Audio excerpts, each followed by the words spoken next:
ನಮಸ್ಕಾರ. ಸೋನಿ 9 ನ್ಯೂಸ್ಗೆ ಸ್ವಾಗತ. ನಾನು ಪ್ರಭಾವತಿ. ಮೊದಲಿಗೆ ಮುಖ್ಯಾಂಶಗಳು. ಬೀದರ್ ಡಿಸ್ಟ್ರಿಕ್ಟ್ ಕೆಮಿಸ್ಟ್ರಿ ಮತ್ತು ಡ್ರಗ್ಗಿಸ್ಟ್ ಅಸೋಸಿಯೇಷನ್ ಬೀದರ್ ವತಿಯಿಂದ ಸಚಿವ ಈಶ್ವರ್ ಖಂಡ್ರೆ, ಸಚಿವ ರಹೀಂ ಖಾನ್ ಅವರಿಗೆ ಸನ್ಮಾನಿಸಲಾಯಿತು. ಪ್ರಾಥಮಿಕ ಶಾಲಾ ಶಿಕ್ಷಕರ ಶೈಕ್ಷಣಿಕ ಕಾರ್ಯಾಗಾರ 2024-25ನೇ ಸಾಲಿನ ವಯೋನಿವೃತ್ತಿ ಹೊಂದಿದ ಶಿಕ್ಷಕರಿಗೆ ಸನ್ಮಾನ ಮತ್ತು ಅನುದಾನಿತ ಪ್ರಾಥಮಿಕ ಶಾಲಾ ಶಿಕ್ಷಕರ ಸಂಘದ ಜಿಲ್ಲಾಧ್ಯಕ್ಷ ಸಂಗಶೆಟ್ಟಿ ಹಲ್ಬರ್ಗಿ ಅವರ ಅಭಿನಂದನಾ ಸಮಾರಂಭ ನಡೆಯಿತು. ದೇಶ ಸಮೃದ್ಧವಾಗಲು ಸಾಹಿತ್ಯ ಹಾಗೂ ಸಂಸ್ಕೃತಿ ಶ್ರೀಮಂತವಾಗಬೇಕು ಎಂದು 87ನೇ ಅಖಿಲ ಭಾರತೀಯ ಕನ್ನಡ ಸಾಹಿತ್ಯ ಸಮ್ಮೇಳನದ ಸರ್ವಾಧ್ಯಕ್ಷರಾದ ನಾಡೋಜ ಗುರುಬಸಪ್ಪ ಹೇಳಿದರು.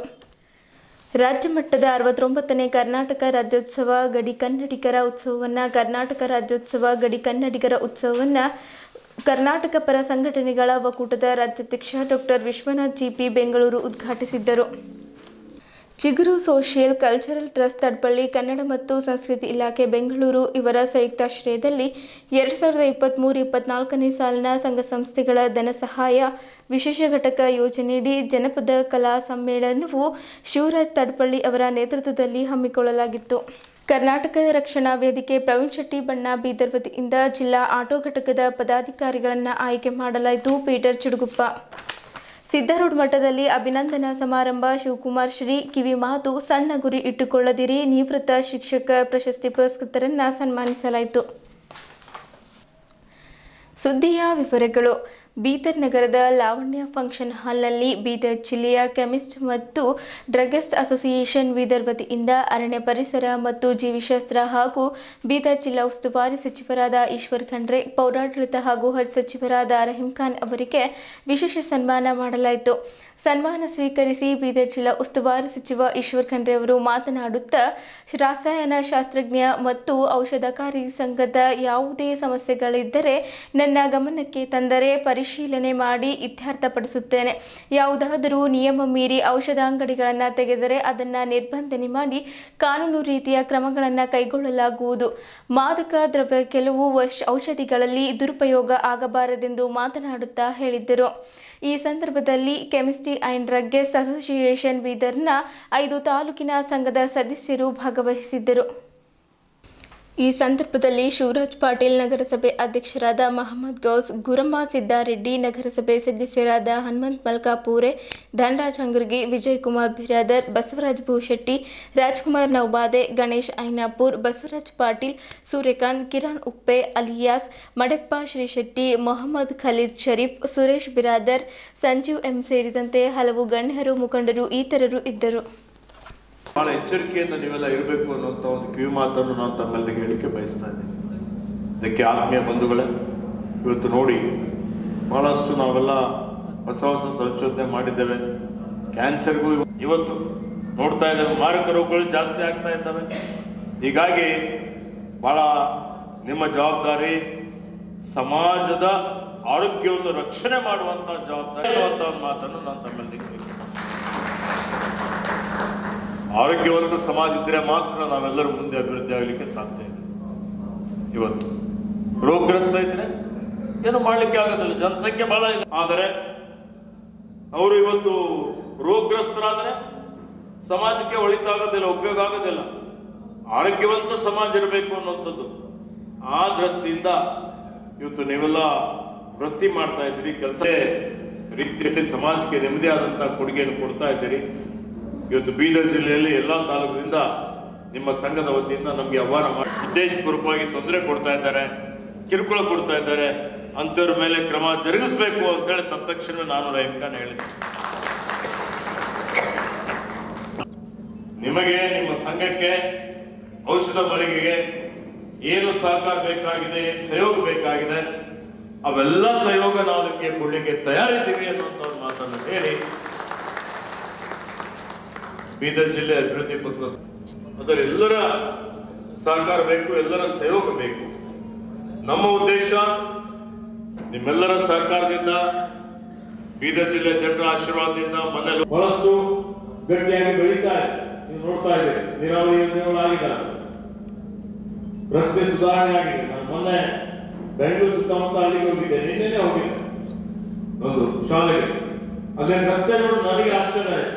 ರೀತಿಯಾಗಿ ಈ ಒಂದು ಕಾರ್ಯಕ್ರಮಕ್ಕೆ ಇನ್ನೊಬ್ಬ ಸಚಿವರಾದ ಶ್ರೀ ರಹೀಂ ಖಾನ್ ಸಾಹೇಬರು ಕೂಡ ಈ ಒಂದು ಕಾರ್ಯಕ್ರಮಕ್ಕೆ ಬಂದು ಕಾರಣ ಅವರಿಗೆ ತುಂಬ ಹೃದಯದ ಅಭಿನಂದನೆಗಳು ಸಲ್ಲಿಸ್ತೇನೆ.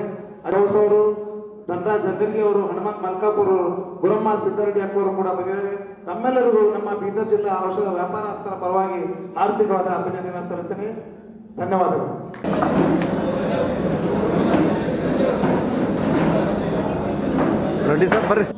ಇನ್ನು ಕೆಲವೊಂದು ಕಡೆ ದೂರುಗಳು ಬರ್ತದೆ, ಅನಧಿಕೃತವಾಗಿ ಔಷಧಿ ಮಳಿಗೆಗಳು ಪ್ರಾರಂಭ ಮಾಡಿದ್ದಾರೆ. ಅಂಥದ್ರ ಬಗ್ಗೆ ನೀವೇ ದೂರು ಕೊಡಿ. ಯಾರು ನಿಯಮ ಮೀರಿ ನಿಯಮ ಬಾಹಿರ ಔಷಧ ಮಳಿಗೆಗಳನ್ನು ತೆಗೆದರೆ ಅಂಥದ್ದನ್ನು ನಿರ್ಬಂಧ ಮಾಡುವಂಥದ್ದು ಕಾನೂನು ರೀತಿಯ ಕ್ರಮ ತೆಗೆದುಕೊಳ್ಳಿಕ್ಕೆ ನಾವು ಹೇಳ್ತೀವಿ ಅನ್ನೋ ಮಾತನ್ನು ಹೇಳಲಿಕ್ಕೆ ಬೇಕು. ಕೆಲವೊಂದು ಕಡೆ ಸಮಸ್ಯೆ ಏನಾಗ್ತದೆ, ಯಾಕೆಂದ್ರೆ ಆರೋಗ್ಯ ಬಹಳ ಮುಖ್ಯ. ನಾವು ನೋಡಿದ್ದೇವೆ, ನೀವೆಲ್ಲ ಬಹಳ ನಿಮ್ಮ ಜೀವದ ಹಂಗನ್ನು ತೊರೆದು ಕೊರೋನಾ ಸಮಯದಲ್ಲಿ ರಾತ್ರಿ ಎಲ್ಲ ಔಷಧ ಮಳಿಗೆ ಓಪನ್ ಇಕ್ಕಿ ನಿಮ್ಮ ಸೇವೆ ಮಾಡಿದ್ದೀರಿ. ನಿಮ್ಮ ಸೇವೆಗೂ ಜನ ಗುರುತಿಸ್ಬೇಕಾಗ್ತದೆ. ಇವತ್ತು ಆ ರೀತಿಯಲ್ಲಿ ಇವತ್ತು ನೀವು ಏನು ಅವಧಿ ಮುಗಿದಂತ ಔಷಧ ಇರ್ತವೆ, ಎಕ್ಸ್ಪೈರ್ ಆಗಿದ್ದಂಥದ್ದು, ಎಕ್ಸ್ಪೈರಿ ಡೇಟ್ ಆಗಿದ್ದಂಥದ್ದು, ಅದನ್ನು ಆದಷ್ಟು ಶೀಘ್ರದಲ್ಲಿ ನಿಮ್ಮ ಔಷಧಿ ಮಳಿಗೆಯಲ್ಲಿ ಇಕ್ಕದ ರೀತಿಯಲ್ಲಿ ನೀವು ನೋಡ್ಕೊಳ್ಬೇಕಾಗ್ತದೆ. ಜೊತೆಲಿ ಓವರ್ ದ ಕೌಂಟರ್ ಸೇಲ್ಸ್ ಮಾಡ್ತಾರೆ ಅಂತ ಇರ್ತದೆ. ಅಂದ್ರೆ ಏನು ಈಗಾಗಲೇ ಹೇಳಿದ್ರು, ನಿಮ್ಮ ಅಧ್ಯಕ್ಷರು ಹೇಳಿದ್ರು, ವೈದ್ಯರು ಕೆಲವೊಂದ್ಸಲ ಏನಾಗ್ತದೆ, ಜನನೇ ವೈದ್ಯರ ಹತ್ರ ಹೋಗಲ್ಲ. ನಿಮ್ದು ತಪ್ಪಿದೆ ಅಂತ ಹೇಳಲ್ಲ ನಾವು, ನಿಮ್ಮ ಮೇಲೆ ಭರವಸೆ ಬಂದ್ಬಿಡ್ತದೆ. ವೈದ್ಯರ ಹತ್ರ ಹೋಗಿ ತಪಾಸಣೆ ಮಾಡಿಕೊಳ್ಳದೆ ನೇರವಾಗಿ ಬರ್ತಾರೆ ನಿಮ್ಮ ದುಕಾನ. ನೇರವಾಗಿ ಬಂದ್ರೆ ನನಗೆ ತಲೆನೋವುತ್ತೆ ಅಂದ್ರೆ ಒಂದು ಔಷಧ ಕೊಡ್ತೀನಿ, ಜ್ವರ ಉಂಟು ಅಂದ್ರೆ ಒಂದು ಔಷಧ ಕೊಡ್ತೀನಿ, ಬೆನ್ನು ಅಂದ್ರೆ ಒಂದು ಔಷಧ ಕೊಡ್ತೀನಿ. ಇತ್ತೀಚೆಗೆ ಆಂಟಿಬಯೋಟಿಕ್ ಕೊಡೋದು ನಡೀತಾ ಇದೆ. ಹೀಗಾಗಿ ಎಲ್ಲಿ ಸಮಸ್ಯೆಗಳು ಬರ್ತವೆ. ಅಂಥದ್ರಲ್ಲಿ ಆದಷ್ಟು ಮಟ್ಟಿಗೆ ಇದಕ್ಕೆ ಅವಕಾಶ ಕೊಡಬಾರ್ದು ಅಂತ ಹೇಳಿದ್ರೆ ನೀವೇನಂತೀರಿ, ನಾವು ಕೊಟ್ಟಿಲ್ಲ ಮತ್ತೊಬ್ಬ ಕೊಡ್ತಾನ, ಮತ್ತೊಬ್ಬ ಕೊಟ್ರೆ ಗಿರಾಕಿ ಹೋಗ್ತಿಲ್ಲ ಕಡೆ. ಇವೆಲ್ಲ ಅನೇಕ ವಿಷಯಗಳಿದ್ದಾವೆ.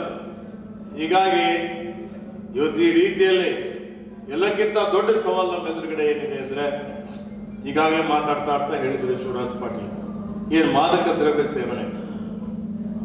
ಕೆಲವೊಂದು ಔಷಧಗಳಲ್ಲಿ ಇವತ್ತೇನು ನಾರ್ಕೋಟಿಕ್ಸ್ ಆಗಲಿ, ಮಾದಕ ದ್ರವ್ಯ ನಶೆ ಬರುವಂಥದ್ದು ಇವತ್ತು ನಮ್ಮಲ್ಲಿ ಔಷಧಿಗಳು ಇರ್ತವೆ.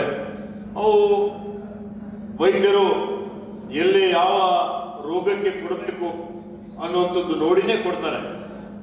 ಅದಕ್ಕೆ ಅಂಥದ್ದು ದುರುಪಯೋಗ ಆಗಲಿಕ್ಕೆ ಬಿಡಬಾರ್ದು. ಯಾಕೆ ಬಿಡಬಾರ್ದು ಅಂತ ಹೇಳಿದ್ರೆ, ಪ್ರತಿಯೊಬ್ಬರಿಗೂ ಒಂದು ಜವಾಬ್ದಾರಿ ಇದೆ ಸಮಾಜದಲ್ಲಿ. ನಿಮ್ಮ ಜವಾಬ್ದಾರಿ ಇದೆ. ಲಾಭ ಸ್ವಲ್ಪ ಜಾಸ್ತಿ ಆಗ್ಬೋದು, ಇಲ್ಲ ಅಂತಿಲ್ಲ, ಆದರೆ ಅದರಿಂದ ಎಷ್ಟು ದುಷ್ಪರಿಣಾಮಗಳಾಗ್ತವೆ ನಾವೆಲ್ಲ ಆಲೋಚನೆ ಮಾಡ್ಬೇಕಲ್ಲ. ಸಣ್ಣ ಸಣ್ಣ ಮಕ್ಕಳು 20, 22, 25, 30 ವರ್ಷದ ಮಕ್ಕಳು ಇವತ್ತು ನಶೆ ಮಾಡಿ, ಮಾದಕ ದ್ರವ್ಯ ಸೇವನೆ ಮಾಡಿ ನಮ್ಮ ಕಣ್ಣೆದುರುಗಡೆ ಅವ್ರ ಭವಿಷ್ಯ ನಾಶ ಆಗ್ತಕ್ಕಂಥದ್ದು, ಅವ್ರು ಸಾಯ್ತಕ್ಕಂಥದ್ದು ನಾವು ನೋಡ್ತಾ ಇದ್ದೀವಿ.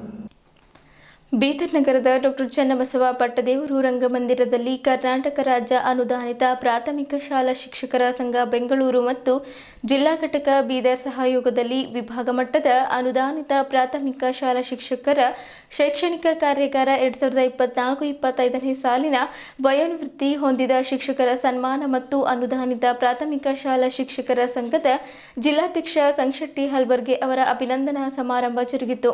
ಪೀಠಾಧಿಪತಿ ಗುರುಬಸವ ಪಟ್ಟದೇವರು, ಬೀದರ್ ದಕ್ಷಿಣ ಕ್ಷೇತ್ರದ ಶಾಸಕರಾದ ಶೈಲೇಂದ್ರ ಕೆ ಬೆಲ್ದಾಳೆ ಅವರು ಡಾಕ್ಟರ್ ಸರ್ವಪಲ್ಲಿ ರಾಧಾಕೃಷ್ಣ, ಸಾವಿತ್ರಿ ಬಾಫುಲೆ ಅವರ ಭಾವಚಿತ್ರಕ್ಕೆ ಮಾಲಾರ್ಪಣೆ ಮಾಡಿ ಜ್ಯೋತಿ ಬೆಳಗಿಸುವ ಮೂಲಕ ಕಾರ್ಯಕ್ರಮವನ್ನು ಉದ್ಘಾಟಿಸಿ ಮಾತನಾಡಿದರು.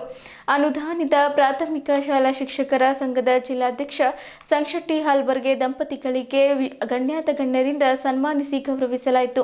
ಇವರ ನಿವೃತ್ತಿ ಜೀವನ ಸುಖಮಯವಾಗಿರಲಿ ಎಂದು ಹಾರೈಸಿದ್ದರು. ಈ ಸಂದರ್ಭದಲ್ಲಿ ವಿಧಾನ ಪರಿಷತ್ನ ಮಾಜಿ ಸದಸ್ಯ ಅರವಿಂದ್ ಅರಳಿ, ಅನುದಾನಿತ ಪ್ರಾಥಮಿಕ ಶಾಲಾ ಶಿಕ್ಷಕರ ಸಂಘದ ರಾಜ್ಯಾಧ್ಯಕ್ಷ ರಾಜಗೋಪಾಲ್, ರಾಜ್ಯ ಪ್ರಧಾನ ಕಾರ್ಯದರ್ಶಿ ಎಂಕೆ ರಾಜು, ಹಿರಿಯ ಪತ್ರಕರ್ತ ಶಿವಶರಣಪ್ಪ ವಾಲಿ, ಬುಡದ ಮಾಜಿ ಅಧ್ಯಕ್ಷ ಬಾಬು ವಾಲಿ, ನೌಕರರ ಸಂಘದ ಮಾಜಿ ಉಪಾಧ್ಯಕ್ಷ ಕಾಶಿನಾಥ್ ಬೆಲ್ದಾಳ್, ಬೀದರ್ ಮಾಂಜ್ರಾ ಬ್ಯಾಂಕ್ನ ಅಧ್ಯಕ್ಷೆ ಶಕುಂತಲಾ ಬೆಲ್ದಾಳೆ, ರಾಜ್ಯ ಮಕ್ಕಳ ಹಕ್ಕುಗಳ ರಕ್ಷಣಾ ಆಯೋಗದ ಸದಸ್ಯ ಶಶಿಧರ್ ಕೋಸಂಬೆ, ಕರ್ನಾಟಕ ಪ್ರದೇಶ ಕೃಷಿಕ ಸಮಾಜದ ಜಿಲ್ಲಾಧ್ಯಕ್ಷ ಸಿದ್ದರಾಮಯ್ಯ ಸ್ವಾಮಿ, ವೀರಶೈವ ಮಹಾಸಭಾದ ಜಿಲ್ಲಾಧ್ಯಕ್ಷ ವೈಜನಾಥ್ ಕಮಠಾಣೆ, ರಾಜೇಂದ್ರ ಕುಲಕರ್ಣಿ, ಕಲ್ಯಾಣರಾವ್ ಗೋರ್ಟಾ, ಸುಧಾಕರ್ ಪಾಟೀಲ್, ಪ್ರಭಾಕರ್ ರಾವ್ ಕಾರ್ಮುಂಗಿ, ದಿನಾಕರ್ ಸಾಗರ್ ಕುಲಕರ್ಣಿ, ಬೀದರ್ ತಾಲೂಕು ಕ್ಷೇತ್ರ ಶಿಕ್ಷಣಾಧಿಕಾರಿ ಡಾಕ್ಟರ್ ಟಿಆರ್ ದೊಡ್ಡಿ, ಅಕ್ಷರ ದಾಸೋಹ ಸಹಾಯಕ ನಿರ್ದೇಶಕ ಜಾಕೀರ್ ಹುಸೇನ್, ಧನರಾಜ್ ಗುಡ್ಮೆ, ಸುಧೀರ್ ರಾಗ, ಶ್ರೀನಿವಾಸ್ ಬರೂರ್ಕರ್, ಗೋವಿಂದ್ ಪೂಜಾರಿ, ಮುಕ್ತರಾಮಯ್ಯ ಸೇರಿದಂತೆ ಮುಂತಾದವರು ಭಾಗವಹಿಸಿದ್ದರು.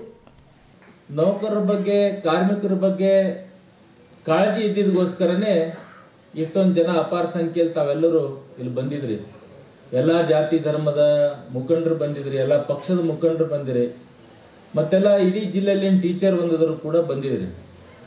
ಅದು ಯಾವಾಗ ಬರ್ಲಿಕ್ಕೆ ಸಾಧ್ಯ ಅಂದ್ರೆ ಅವ್ರಲ್ಲಿ ನಿಮಗೆ ಸಹಾಯ ಆಗಿರ್ಬೇಕು, ಅವರೆಲ್ಲರೂ ಪ್ರೀತಿಗೆ ಪಾತ್ರರಾಗಿರ್ಬೇಕು. ಅದಕ್ಕೋಸ್ಕರ ತಾವೆಲ್ಲ ಬಂದಿದ್ರಿ.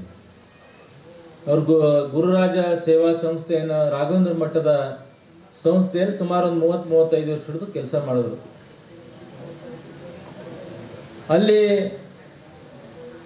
ಕೆಲಸ ಕೂಡ ಒಳ್ಳೆ ರೀತಿಯಲ್ಲಿ ಮಾಡಿದ್ರು. ಅದು ಅಲ್ಲದೆ ಟೀಚರ್ ಬಿ ಇರ್ತಿರು, ಲೀಡರ್ ಬಿ ಜಾಸ್ತಿ ಇರ್ತಿರು. ಅವ್ರು ಎರಡೂ ಇದ್ರು. ಅವ್ರು ಟೀಚರ್ ಕಮ್ ಲೀಡರ್ ಅಂದ್ರೆ ಬಿ ತಪ್ಪಾಗಲ್ಲ.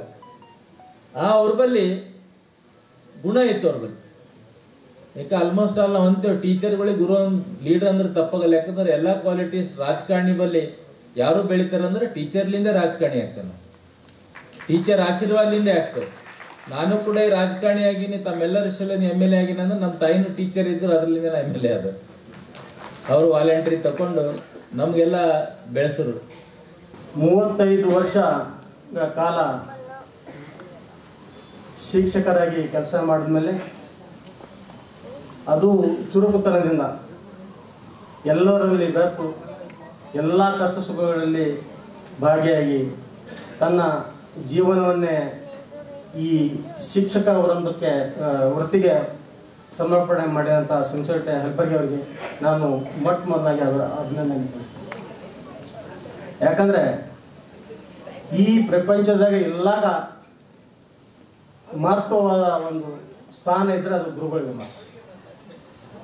ಈಗಾಗಲೇ ಶರೀರ ಬಂದಾಗ ಹೇಳಿದ್ರು, ಗುರುಗಳಂದರೆ ಶಿಕ್ಷಕರಿಗೆ ನಮ್ಮ ಪರಂಪರೆ ಇದೆ.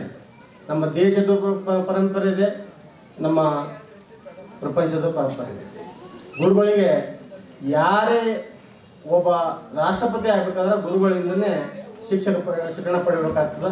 ಅದಕ್ಕೆ ಎಲ್ಲಕ್ಕಿಂತ ಹೆಚ್ಚಿಗೆ ಗೌರವ ಇರೋದು ಶಿಕ್ಷಕರಿಗೆ ಮಾತ್ರ. ಅದಕ್ಕೆ ನಾನು ಎಲ್ಲ ಶಿಕ್ಷಕರಿಗೆ ಯಾವಾಗ ಪದೇ ಕಾರ್ಯಕ್ರಮದಲ್ಲಿ ಹೇಳ್ತೀನಿ, ನೀವು ಯಾವಾಗಲೂ ಒಂದು ನೊಂದ ಮನುಷ್ಯನ ಹೇಳಬೇಡ್ರಿ. ಯಾವಾಗ ಏನಾಗಿದ್ದೀಪ್ಪ ಅಂತ ಕೇಳಿದ್ರೆ ನಾನು ಶಿಕ್ಷಕನಿದ್ದೀನಿ ಅಂತ ಹೇಳ್ತೀನಿ. ಭಾಳ ಒಂದು ಇರುಸು ಮುರುಸು ಮಾಡ್ಕೊಂಡು ಹೇಳ್ತೀನಿ. ಭಾಳ ಗೌರವದಿಂದ ಹೇಳಬೇಕು, ಭಾಳ ಹೆಮ್ಮೆಯಿಂದ ಹೇಳಬೇಕು. ಯಾಕಂದ್ರೆ ನಿಮ್ಮ ಒಂದು ಪಾಠದಿಂದನೇ ನಾವು ಮುಂದೆಲ್ಲ ಒಂದು ದೇಶದ ಪ್ರಜೆಗಳಾಗಕ್ಕೆ ಸಾಧ್ಯ. ಸರ್ಕಾರ BJPದಿರಲಿ, ಅದು ಕಾಂಗ್ರೆಸ್ದಿರಲಿ, JDSದಿರಲಿ, ಕಾನೂನು ಮಾಡೋರಿಗೆ ಅಲ್ಲಿ ಒಂದು ಕೆಟ್ಟ ಮಾತಿಂದ ಹೇಳಬೇಕಾದ್ರೆ ಬುದ್ಧಿ ಇದ್ದವರೇ ಮಾಡ್ತಾ ಇದ್ದಾರೋ ಅಥವಾ ಇಲ್ಲವೋ ಎಂಬ ಸಂಶಯ ಬರ್ತದೆ.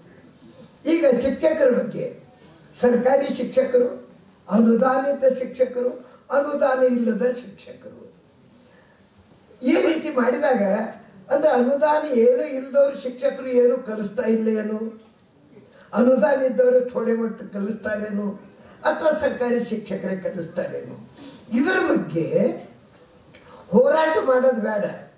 ಬುದ್ಧಿವಂತರಿಗೆ ನಾವು ಇಲ್ಲಿ ಆರಿಸಿ ಕಳಿಸ್ತೀವಿ, ಅವ್ರು ಅಲ್ಲಿ ಕೂತು ಅದು ವಿಚಾರ ಮಾಡಬೇಕು, ಇದು ಯಾಕೆ ತಾರತಮ್ಯ ಅದ, ಇದ್ರ ಬಗ್ಗೆ ಹೋರಾಟ ಮಾಡೋದು ಬೇಡ. ಶಿಕ್ಷಕರು ಹೋರಾಟ ಮಾಡಿದ್ಮೇಲೆ ಕೊಡೋದು ಅಂದ್ರೆ ಬಬ್ಬಿ ಹೊಡೆದು ಬೆಲ್ಲ ಬೇಡಿದಂಗೆ ಆಗ್ತದೆ. ಅದು ಆಗಬಾರ್ದು. ಅವರು ಶಿಕ್ಷಕರ ಅವ್ರಿಗೆ ಅದು ಸಿಗಬೇಕು, ಅದು ಕಾನೂನು ಆಗಬೇಕು, ಹೋರಾಟ ಆಗಬೇಕು. ಆಮೇಲೆ ಶಿಕ್ಷಕರಿಗೆ ಯಾವುದಾದ್ರೂ ಒಂದು ಲಾಭ ಸಿಗ್ತದೆ, ಹೋರಾಟ ಮಾಡಿದ್ವಲ್ಲ ಅನುದಾನ ಇದ್ದವ್ರಿಗೆ ಸಿಗ್ತದೆ. ಅದಕ್ಕೆ ಅನುದಾನ ಇದ್ದವರು ಯಾವುದಾದ್ರು ಒಬ್ಬ ರಾಜಕಾರಣಿ ಹಿಂದೆ ಇರಲೇಬೇಕಾಗ್ತದೆ. ಯಾಕಂದ್ರೆ ಹೋರಾಟ ಮಾಡಿದಾಗ ಬೆಂಬಲ ಬೇಕು. ರಾಜಕಾರಣ ಮಾಡಬೇಡ ಅಂತ ನಾವು ಶಿಕ್ಷಕರಿಗೆ ಹೇಳಬೇಕಾದ್ರೆ ರಾಜಕಾರಣಿಗಳದ್ದು ಹೋಗ್ಲಾರ್ದಂಥ ಉಪಕಾರ ಅವ್ರ ಮೇಲೆ ನಾವು ಮಾಡಿ ಅವ್ರು ಯಾರ ಕಡೆ ಹೋಗೋದು ಬೇಕಾಗಿಲ್ಲ. ಅವ್ರು ಕಾಲು ಬೀಳ್ಕೊತ ಯಾಕೆ ಹೋಗ್ತಾರೆ, ನಾಳೆಗೆ ಆಪತ್ತು ಬಂದಾಗ ದಕ್ಷರು ನಮಗೆ ಇವರೇ ಯಾರ. ಅದಕ್ಕೆ ಯಾವುದೇ ಪಾರ್ಟಿಯವ್ರು ಇರಲಿ, ಕೆಲವರು ಆ ಪಾರ್ಟಿಗೆ ಕೆಲವರು ಈ ಪಾರ್ಟಿಗೆ ಇದ್ದೇ ಇರ್ತಾರೆ. ಅದು ಎಷ್ಟು ಬ್ಯಾಡ ಅಂದ್ರೂ ನಡೆಯಲ್ಲ. ಯಾವಾಗ ಬಿಡ್ತಾರದು ಅವರಿಗೆ ಯಾವುದೇ ಲೀಡರ್ ಕಾಲು ಬೀಳೋ ಪರಿಸ್ಥಿತಿ ಬರಬಾರ್ದು. ಮಾಡಬೇಕು ನೀವೆಲ್ಲರೂ. ಆ ಚಳುವಳಿಯಲ್ಲಿ ನಾನು ಕೂಡ ಭಾಗವಹಿಸ್ತೀನಿ. ಅಮರಣವಾದಂತ ಸತ್ಯಾಗ್ರಹ ಮಾಡ್ಲಿಕ್ಕೆ ನಾನು ತಯಾರಿದ್ದೀನಿ. ನೀವು ಆ ಚಳವಳಿಗೆ ತಯಾರಾಗ್ರಿ, ನಾನು ಉಪವಾಸ ಕೂಡ್ತೀನಿ ಸಾಯೋವರೆಗೂ. ಇದು ಇವತ್ತ ನಾನು ಈ ವೇದಿಕೆ ಮುಖಾಂತರ ನಿಮ್ಗೆ ಹೇಳ್ತಾ ಇದ್ದೀನಿ. ಯಾಕಂದ್ರೆ ಶ್ರೀಯುತ ನಮ್ಮ ಹಲಬರ್ಗಿಯವರು, ಸಂಶೆಟ್ಟಿಯವರು ಬಹಳಷ್ಟು ಬಡ್ದಾಡಿದ್ರು.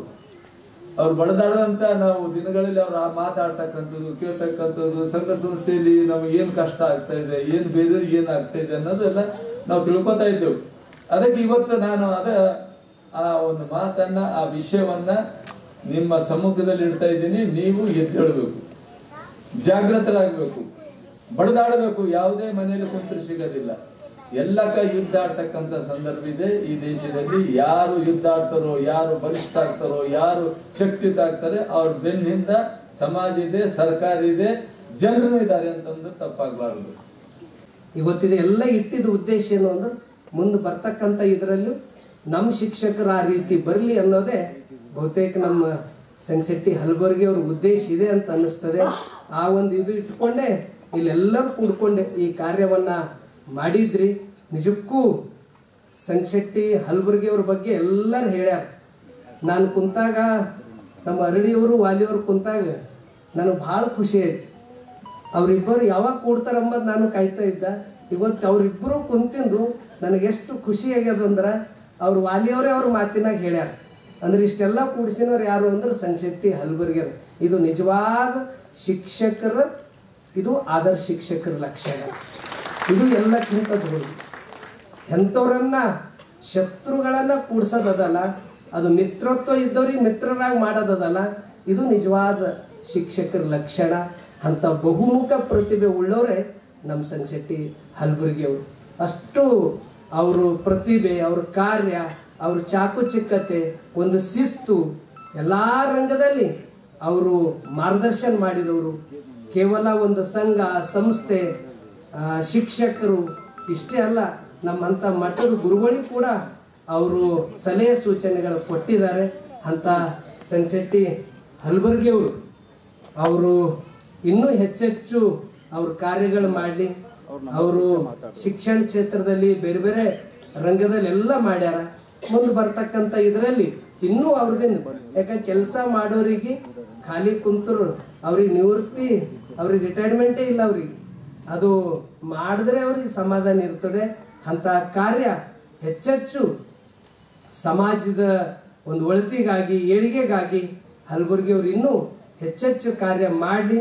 ಅಂಥ ಸಂಶೆಟ್ಟಿ ಹಲಬರ್ಗಿ ಅವರಿಗೆ ಮತ್ತೊಮ್ಮೆ ಅಭಿನಂದನೆಯನ್ನು ಸಲ್ಲಿಸಿ, ಮತ್ತೊಮ್ಮೆ ವೇದಿಕೆ ಮೇಲಿರ್ತಕ್ಕ ದೇಶ ಸಮೃದ್ಧವಾಗಲು ಸಾಹಿತ್ಯ ಹಾಗೂ ಸಂಸ್ಕೃತಿ ಶ್ರೀಮಂತವಾಗಿರಬೇಕು ಎಂದು 87ನೇ ಅಖಿಲ ಭಾರತೀಯ ಕನ್ನಡ ಸಾಹಿತ್ಯ ಸಮ್ಮೇಳನದ ಸರ್ವಾಧ್ಯಕ್ಷರಾದ ನಾಡೋಜ ಗುರು ಚನ್ನಬಸಪ್ಪ ಹೇಳಿದ್ದರು.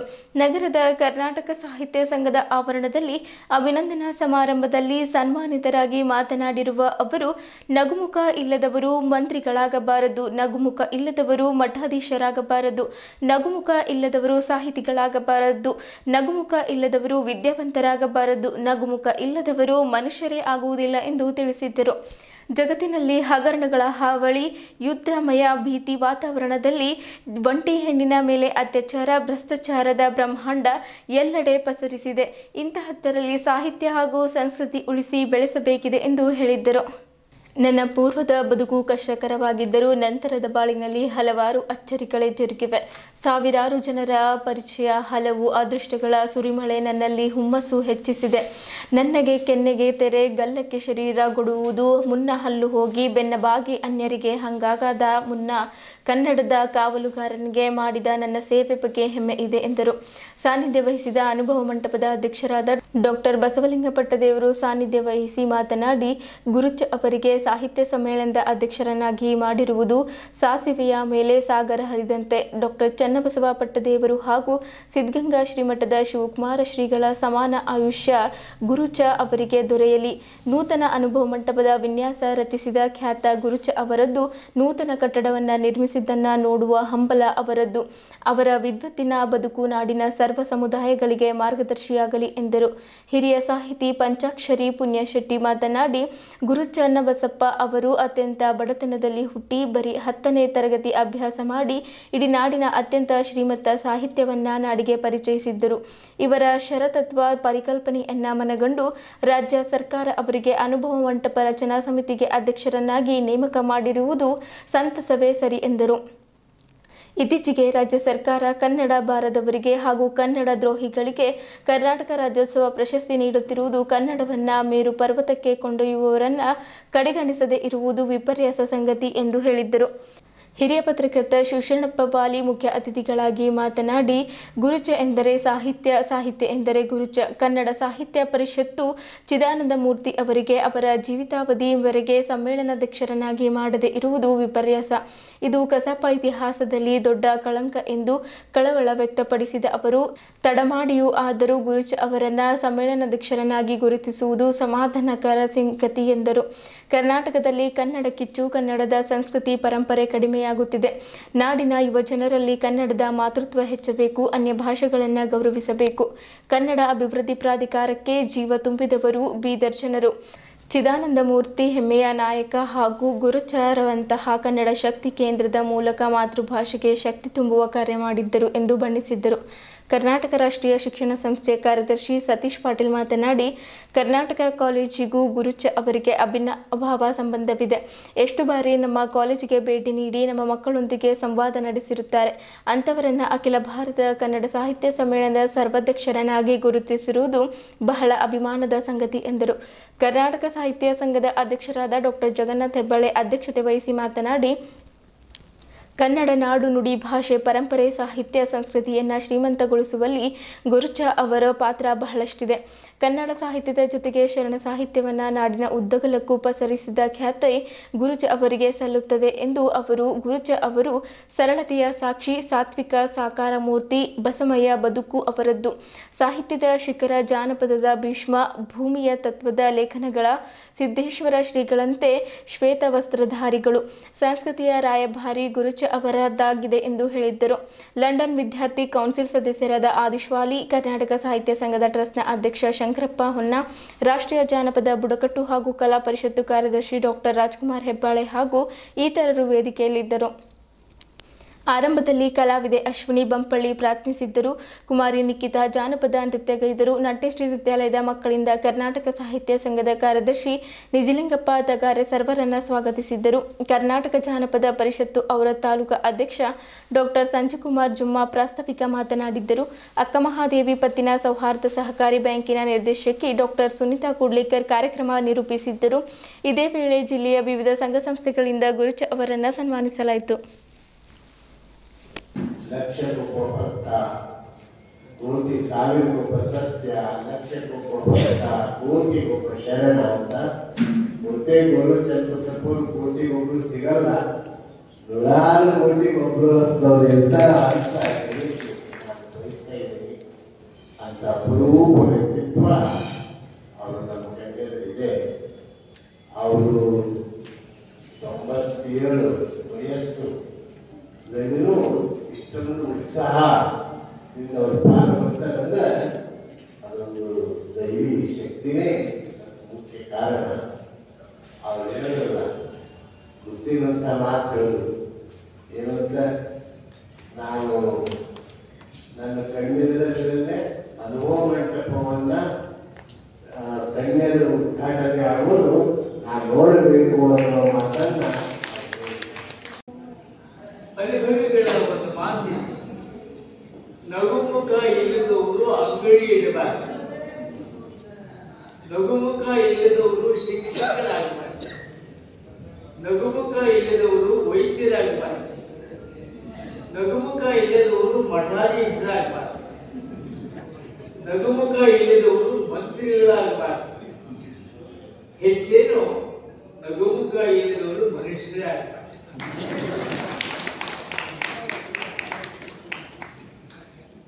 ಈ ಮಾತುಗಳಿಗೆ ಇನ್ನೊಂದು ಸಾಲು ಸೇರಿಸಬಹುದಾದರೆ ನನ್ನಂತ ಸೋತವರು ಮಾತಾಡಬಾರದು.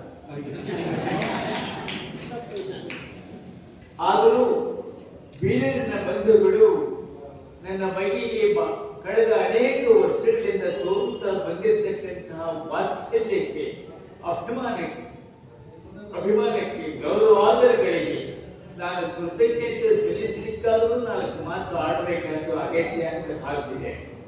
ಉತ್ತರ ಕರ್ನಾಟಕ ಪತ್ರಿಕೆ ಈ ಕನ್ನಡದ ಸಮಸ್ಯೆಗಳನ್ನ, ಸವಾಲುಗಳನ್ನ ಅಲ್ಲಿ ಪ್ರತಿಪಾದನೆ ಮಾಡಲಿಕ್ಕೆ, ಹೇಳಿಕೊಳ್ಳಿಕ್ಕೆ ಆ ಪತ್ರಿಕೆ ಜೊತೆಗೆ ವೇದಿಕೆಯೂ ಕೂಡ ಶಿಕ್ಷಣ ಪಾಲಿಸಲು ಕಲ್ಪಿಸಿದರು. ಹೀಗಾಗಿ ಅಲ್ಲಿಂದ ಇಲ್ಲಿವರೆಗೆ ಹಾಗೆ ಒಂದು ತಂದೆ ಮಗನ ಒಂದು ಸಂಬಂಧ, ಬಾಂಧವ್ಯ ಹಾಗೆ ನಡ್ಕೊಂಡು ಬಂದಿದೆ. ಆಮೇಲೆ ಇದಕ್ಕೆಲ್ಲ ನಮಗೆ ಪ್ರೇರಣಾ ಶಕ್ತಿ ಅಂದ್ರೆ ನಮ್ಮ ಕನ್ನಡದ ಪಟ್ಟಾಧ್ಯಕ್ಷ ಆದಂತಹ ಲಿಂಗೈಕ್ಯ ಚೆನ್ನಬಸವ ಪಟ್ಟದೇವರು ಜೊತೆಗೆ ನಾಡೋಜ ಡಾಕ್ಟರ್ ಬಸವಲಿಂಗ ಪಟ್ಟದೇವರು ಯಾವಾಗಲೂ ನಮಗೆ ಮಾರ್ಗದರ್ಶಕರು ಇಂಥ ಕನ್ನಡ ಚಟುವಟಿಕೆಗಳಿಗೆ. ನಾನು ಕನ್ನಡ ಸಾಹಿತ್ಯ ಪರಿಷತ್ತಿನ ಅಧ್ಯಕ್ಷ ಸ್ಥಾನ ಚುನಾವಣೆ ನಿಂತಾಗ ಲಿಂಗೈಕ್ಯ ಚೆನ್ನಬಸವ ಪಟ್ಟದೇವರು ನೀವು ಖಂಡಿತವಾಗಿ ಗೆದ್ದು ಹೋಗುವಂತ ಆಶೀರ್ವಾದವನ್ನು ಮಾಡಿದ್ರು. ಮುಂದೆ ನಾಡೋಜ ಬಸವಲಿಂಗ ಪಟ್ಟದೇವರು ಆಶೀರ್ವಾದವನ್ನ ಮಾಡ್ಕೋತಾನೆ ಬರ್ತಾ ಇದ್ದಾರೆ. ನಾವು ಕಾರ್ಯಕ್ರಮಗಳನ್ನ ಮಾಡಿಕೊಂಡು ಸಾಹಿತ್ಯಿಕ, ಸಾಂಸ್ಕೃತಿಕ ಚಟುವಟಿಕೆಗಳನ್ನು ನಡೆಸಿಕೊಂಡು ಬಂದಿದ್ದೇವೆ.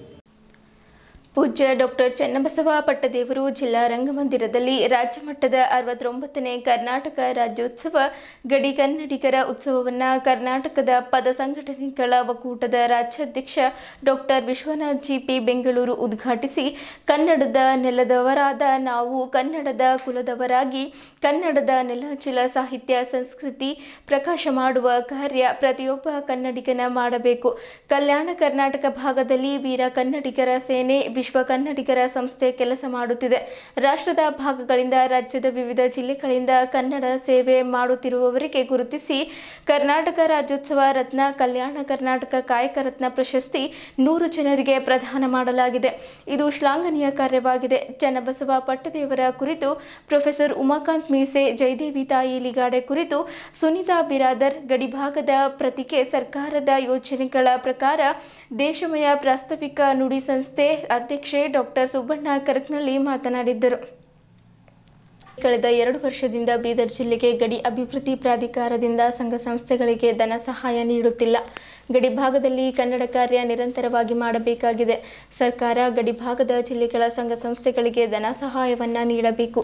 ಕಲಾವಿದರಿಗೆ, ಸಾಂಸ್ಕೃತಿಕ ಸಂಘ ಸಂಸ್ಥೆಗಳಿಗೆ ಉಳಿಸಿ ಬೆಳೆಸುವ ಗಡಿಭಾಗದಲ್ಲಿ ಕನ್ನಡದ ಗಟ್ಟಿ ಧ್ವನಿಯಾಗಲು ಸಾಧ್ಯವಾಗುತ್ತದೆ. ದಿವ್ಯ ಸಾನ್ನಿಧ್ಯ ವಹಿಸಿ ಡಾಕ್ಟರ್ ಜ್ಞಾನಸಾಗರ್ ಭಂತೇಜಿ, ಪೂಜ್ಯ ಮಚ್ಚೇಂದ್ರನಾಥ್ ಮಹಾರಾಜರು ಮಾತನಾಡಿ, ನಿಜಾಮನ ಅವಧಿಯಲ್ಲಿ ಹೊರಗಡೆ ಉರ್ದು ಬೋರ್ಡ್ ಹಾಕಿ ಒಳಗಡೆ ಕನ್ನಡವನ್ನು ಕಲಿಸಿದ ಪಟ್ಟದೇವರ ಸೇವಾ ಕಾರ್ಯ ಶಾಶ್ವತವಾಗಿ ಉಳಿದಿದೆ. ಪಟ್ಟದೇವರಿಗೆ ಕರ್ನಾಟಕ ರತ್ನ ಪ್ರಶಸ್ತಿ ಸರ್ಕಾರ, ರಾಜ್ಯ ಸರ್ಕಾರ ನೀಡಬೇಕು. ಗಡಿ ಅಭಿವೃದ್ಧಿ ಪ್ರಾಧಿಕಾರದ ಸದಸ್ಯ ಡಾಕ್ಟರ್ ಸಂಜೀವ್ ಕುಮಾರ್ ಅತಿವಾಳೆ ಮುಖ್ಯ ಅತಿಥಿಗಳಾಗಿ ಭಾಗವಹಿಸಿದ್ದರು. ವೀರ ಕನ್ನಡಿಗರ ಸೇನೆ ಜಿಲ್ಲಾಧ್ಯಕ್ಷ ಅವಿನಾಶ್ ರಾಯ್ ಅಧ್ಯಕ್ಷತೆ ವಹಿಸಿದ್ದರು. ಪ್ರಶಸ್ತಿ ಪ್ರದಾನದ ಅಧ್ಯಕ್ಷತೆ ಸೇನೆ ರಾಜ್ಯಾಧ್ಯಕ್ಷ ಅಮೃತ್ ಪಾಟೀಲ್ ಸಿರ್ನೂರ್ ವಹಿಸಿದ್ದರು. ನಾದವೇದಿಕೆ ಕಲಾ ತಂಡ ಮಂಡ್ಯ ಶ್ರೀ ಗುಂಡಪ್ಪ ಕಟ್ಟಿ, ರೇಖಾ ಕಟ್ಟಿ, ಪದ್ಮಾಕರ್ ಕಟ್ಟಿ, ಅಪೂರ್ವ ಕಟ್ಟಿ, ಧನರಾಜ್ ಕಟ್ಟಿ ನಡೆಸಿಕೊಟ್ಟರು. ಸಾಹಿತಿ ಸುಬ್ಬಣ್ಣ ಕರಕನಳ್ಳಿ ಬರೆದ ಜಾತಿ ಮತ ಒಂದುಗೂಡಿದ ದೇಶ ಕೂಡ ವಿಶ್ವ ಹಾಡಿದ ಕನ್ನಡ ರಾಜ್ಯೋತ್ಸವ ಕರ್ನಾಟಕ ರಾಜ್ಯೋತ್ಸವ ಹಾಡನ್ನು ರಾಗ ಸಂಯೋಜನೆ ಮಾಡಿ ಹಾಡಿದ್ದರು. ಕುಮಾರಿ ವರ್ಷಿಣಿ ಕಲಬುರ್ಗಿ ನೃತ್ಯ ಪ್ರದರ್ಶನ, ಗಾಯನ, ಗಂಧರ್ವ ಸಂಗೀತ ಕಲಾ ಅಕಾಡೆಮಿ KR ಪೇಟೆನ ಶ್ರೀಮತಿ ವಿಜಯಲಕ್ಷ್ಮೀ ದೇವಿ ಚಿಮ್ಮಲ್, ಡಾಕ್ಟರ್ ಶ್ರೀಕಾಂತ್ ಚಿಮ್ಮಲ್, ಪಂಚಾಕ್ಷರಿ ಇಂಜಿನಿಯರ್ ಹೌಶೆಟ್ಟಿ ಪಾಟೀಲ್, ವೈದ್ಯಕೀಯ ಕ್ಷೇತ್ರದಲ್ಲಿ ಡಾಕ್ಟರ್ ಸತೀಶ್ ಮುಡ್, ತಾಲೂಕು ಅಧ್ಯಕ್ಷ ಬಾಬು, ದೇವರಾಜ್ ಪತಂಗೆ, ರಾಕೇಶ್ ಬಂಗ್ಲೆ, ಧನರಾಜ್ ರಾಜೋಳ್, ರಾಹುಲ್ ಬೌದ್ದೆ, ರವಿದಾಸ್, ಗೌತಮ್ ಚಿಮ್ಕೋಡ್, ಭಗವಾನ್ ಯಾದವ್, ಕಾರ್ಯಾಧ್ಯಕ್ಷ ಮಾದಯ್ಯ, ರಾಜ್ಯ ಮತ್ತು ಜಿಲ್ಲಾ ಕಾರ್ಯದರ್ಶಿಗಳು ಇದ್ದರು. ಡಾಕ್ಟರ್ ಬಸವಲಿಂಗ ಅವಧೂತರು, doctor Jnanasagar Bhante, Andur Bidar, doctor Vishwanath GP, Avinash Rai, Amrit Patil Siranur, Ramesh Dakulgi, Satish Mudbi, Havshetti, Babu Dani, Ravi Vanti, Saligram ಗಣೇಶಣ್ಣೆ, Prakash Deshmukh, Umakant ಮೀಸೆ, ಸುನೀತಾ ಬಿರಾದರ್, ಗುಂಡಪ್ಪ ಕಟ್ಟಿ, ಬಸವರಾಜ್, ಅಂಬಾದಾಸ್, ಸಂದೀಪ್, ಚಂದ್ರಕಾಂತ್, ರಾಕೇಶ್ ಬಂಗ್ಲೆ, ವಿಜಯಲಕ್ಷ್ಮೀ ದೇವಿ ಚಿಮ್ಲೆ, ಮುಖೇಶ್ ರಾಯ್ ಸೇರಿದಂತೆ ಇತರರು ಉಪಸ್ಥಿತರಿದ್ದರು.